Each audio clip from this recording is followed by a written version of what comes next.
என்னுடைய ஜென்ரேஷனில் வந்து தீபாவளிங்கிறது 1 மந்த் முன்னால் ஸ்டார்ட் ஆகும். அதாவது எப்படின்னு கேட்டிங்கன்னா, பட்டாசு எல்லாம் அப்பா வாங்கி வச்சுருப்பாங்க. அவங்களுக்கு தெரியாமல் எடுத்து நாங்கள் தள்ளி எங்கேயாவது வேறு ஏதாவது இடத்துல போய் வெடிப்போம். ஆனால் அப்பா கண்டுபிடிச்சிருவாங்க. அதே மாதிரி வீட்டில் பலகாரம்லாம் ஒரு 10 நாளைக்கு முன்னாலேயே செய்ய ஆரம்பிப்பாங்க. இன்றைக்கி என்னடா நீங்கள் வந்து ஃபோனில் வாங்கிடுறீங்க. அன்றைக்கெல்லாம் அப்படி கிடையாது. எல்லா ஐட்டமும் வீட்டில் செய்யறதுக்கு உண்டான ஏற்பாடு நடக்கும். 2வது நாங்கள் பிளான் பண்ணுவோம். பசங்களெல்லாம் சேர்ந்து என்ன படம் பார்க்க போகலாம், யார் நம்ம தலைவர் படம் எந்த படம் வருது. ரஜினி படம் தான் எங்களுக்கு அப்போ ரஜினி படம் முன்னாலோட எம்ஜிஆர் தான் எங்களுக்கு ஃபேமஸ்ஸு. பேப்பரில் வரும், இந்த மாதிரி இந்த படம் ரிலீஸ் ஆகுது, எம்ஜிஆர் படம் ரிலீஸ் ஆகுது அப்படின்னு. அப்போ அதனால ரொம்ப ஆர்வமாக இருந்து டிஸ்கஸ் பண்ணுவோம். 2வது சொந்தக்காரங்கள்லாம் வருவாங்களே, அவங்களுக்கு லெட்ரு போட்டு வர வைப்போம்.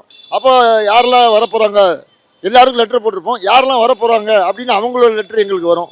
திருப்பி அவங்க எப்போ வரப்போகிறாங்கன்னு அப்படியே நாள் நெருங்கிட்டே போகும். இந்த 30 நாளுங்கிறது அப்படியே நெருங்கி நெருங்கி நெருங்கி ரொம்ப அந்த சுவாரஸ்யம் தனியாக இருந்தது. எங்களுக்கு ரொம்ப ரசிக்க முடிஞ்சுது. 2வது எங்களுக்கு யார் வாங்கிட்டு வந்திருக்காங்க, எங்கள் மாமா என்ன வாங்கிட்டு வந்திருக்காங்க, எங்கள் சித்தப்பா என்ன வாங்கிட்டு வந்திருக்காங்க, எங்கள் அத்தை என்ன வாங்கிட்டு வந்திருக்காங்க, எங்கள் பெரியம்மா என்ன வாங்கிட்டு வந்திருக்காங்க அப்படின்னு ஆர்வமாக எல்லோரும் நிற்போம். அவங்க பையை திறக்கிற வரைக்கும் கிளைமாஸ் அப்படியே சஸ்பென்ஸ்லேயே இருக்கும். அவங்க பார்க்க திறந்து யாருக்கு என்னென்ன இதுன்னு அவங்க சொல்லும்போது எல்லோரும் உட்கார வச்சு வீட்டில் எல்லோரும் உட்காந்து தான் இருப்போம். அப்படி சொல்லும்போது அதை கேட்க ரொம்ப சந்தோஷமாக இருந்தது. அதே இது அப்படியே பெல்ட்டி போடுறேன். இப்போ இந்த தீபாவளி எடுத்துக்கிட்டிங்கன்னா இருட்டு தீபாவளின்னு பேர். இப்போ நீங்கள் பஜார் எங்கே பார்த்தாலும் பாருங்கள், மக்கள் நடமாட்டமே இல்லை. ஒரு வாரத்துக்கு முன்னால் இருக்க வேண்டியது இப்போ லேட்டஸ்ட்டாக உள்ளது அதுவும் இல்லை.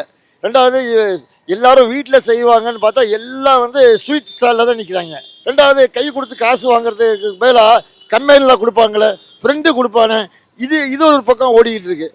2வது இப்போ நல்ல படமும் நல்ல படமும் இந்த தடுப்பு ரிலீஸ் ஆகலை. 2வது நீங்கள் எதுனாலும் தீபாவளி வாழ்த்துக்கள், ஹாப்பி தீபாவளின்னு இப்போ செல்ஃபோன்னே சொல்லி வர விடாமல் பண்ணிட்டேங்க.